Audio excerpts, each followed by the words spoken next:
Hi, welcome to our channel Good New. Since the beginning of 2019, 5G licenses have been granted, and China is currently in its fourth year of 5G construction. Huawei has to be highlighted in relation to 5G. Huawei holds the most 5G patents, making it the industry leader in 5G. Huawei declared that it will start collecting royalties for 5G last year. In contrast to Qualcomm, which levies a fixed proportion of the patent price for the entire device, Huawei caps its per-unit cost at $2.50, which is far less than Qualcomm's rate. The spectacular event took place in Ethiopia, where the state-owned telecoms corporation said it would begin creating a 5G network and had chosen Huawei as the equipment provider, a year after Huawei began demanding 5G patent fees. Everyone is aware, I think, of the US's campaign to persuade other nations not to adopt Huawei's 5G equipment by circulating unfounded accusations about its security. Ethiopia, however, categorically did not do that, so why did Africa select Huawei? Will Africa make a breakthrough in 5G building with Huawei's assistance?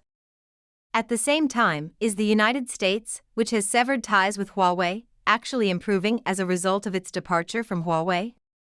Please subscribe to our channel before we begin today's video so that we can encourage you to watch more of our content. Okay, let's keep discussing about this subject. The United States has pledged to offer specific financing in exchange for some countries giving up Huawei equipment and cooperating with Ericsson, Nokia, and other Western vendors, including offering Brazil financing in the billions to purchase Ericsson and Nokia equipment in exchange for giving up Huawei equipment.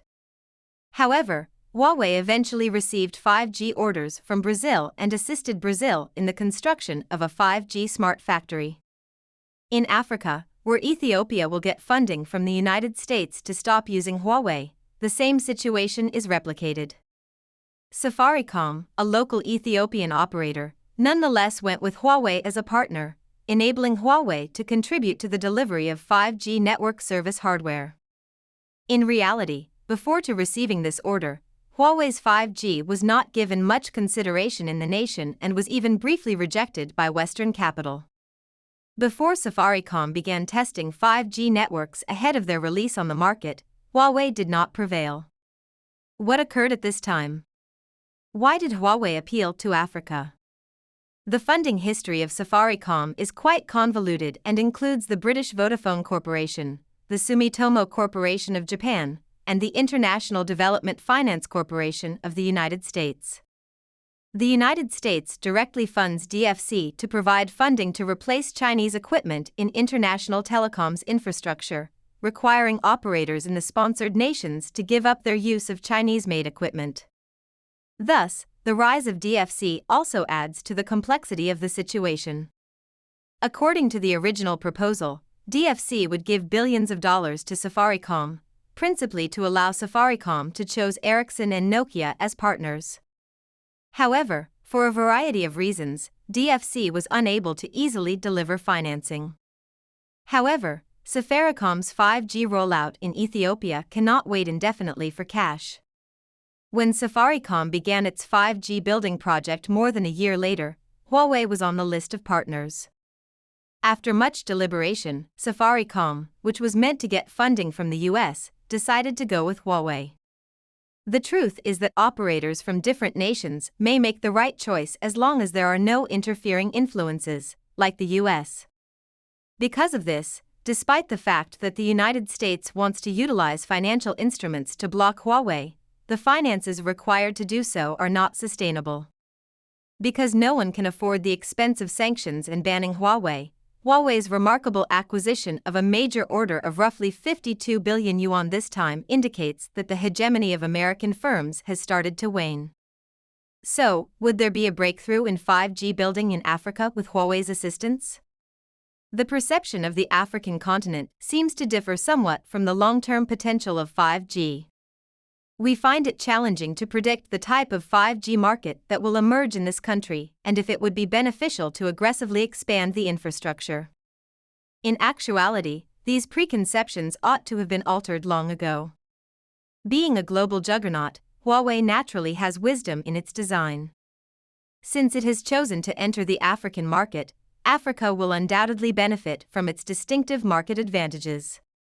In general, this may also be influenced by the level of 5G market growth in Africa and other nations, as well as the freedom to select one's own 5G network provider.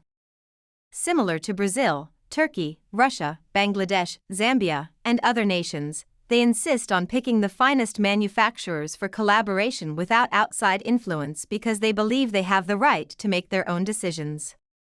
They can only genuinely usher in a tipping moment for 5G in this manner. It is anticipated that more nations will build 5G networks independently as the falsehoods the United States has invented are continually revealed. So, is the United States, which has severed all ties with Huawei, actually improving as a result? Okay, the situation is becoming increasingly intriguing. Well, it seems that delays and severe budget shortages have mostly missed the point, and Chinese technology is still used throughout the United States, even in some unexpected areas. In truth, there is a risk to American public safety from the forced removal of Chinese equipment worth billions of dollars from American telecommunications networks. After all, local carriers would be forced to decrease or possibly eliminate 911 calls along major roadways without appropriate funds for the Government Assistance Program Remove and Replace. The Federal Communications Commission's Tear Down and Replace initiative, which aims to persuade telecom operators in rural America to swap out their Chinese network equipment for items from Western manufacturers, received a $1.9 billion budgetary allocation from Congress last year. However, the organization discovered a total of $5.6 billion, or almost 3 times the amount available, in January when it totaled the grant requests of 181 applicants. Telecom CEOs are dissatisfied since there is no indication that Congress will resolve the financing gap anytime soon.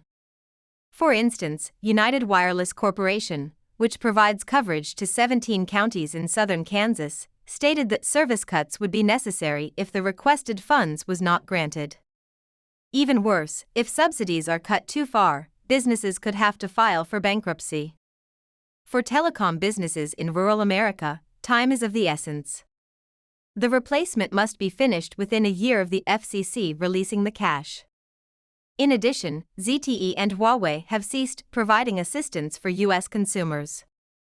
The situation will get far worse for some U.S. telecommunications vendors that have previously purchased equipment, like Huawei and ZTE.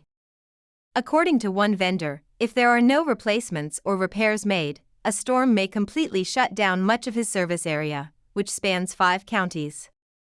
The firm would have already upgraded to 5G service using Huawei equipment if U.S. officials hadn't prohibited Chinese technology. But now, everything must wait since the Remove and Replace program will only cover improvements of like-for-like equipment, which is impeding U.S. growth. There are other issues as well. All of their customers' 3G handsets had to adopt the new network protocol when they installed replacement hardware. Customers will be responsible for covering the cost of these device upgrades as the Remove and Replace fund does not apply to consumer goods like mobile phones. All things considered, delays in renovations, higher expenditures, and even a potential loss of 911 service in some locations all point to the US paying a high price for Huawei's absence. Thanks for watching in this video. You can add your ideas or suggestions below. Please keep following our channel and like our videos.